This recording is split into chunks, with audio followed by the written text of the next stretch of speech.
All right, so now I'm going to walk you through the actual organization steps. And so let's just take a look at this desk. As you have seen, as you see, I have cleaned the desk. As you see, I have cleaned everything off the desk except for the laptop and the printer. And the reason why you want to clean everything off the desk is because you really want to start with a clean slate.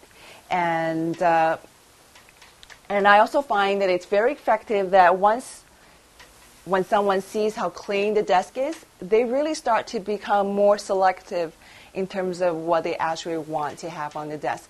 And that will help you make the decisions of what to keep and what to throw away or what to store elsewhere. It will definitely help you make those decisions later on.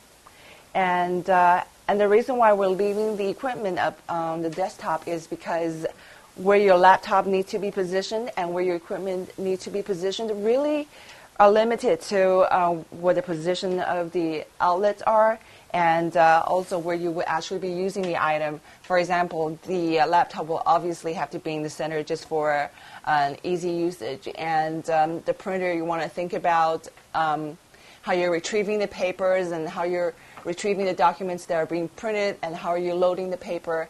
And for a right-handed person, this is a more ideal position, and also since it's a bulky equipment, you really want to just keep it more in the corner so it leaves you more immediate workspace.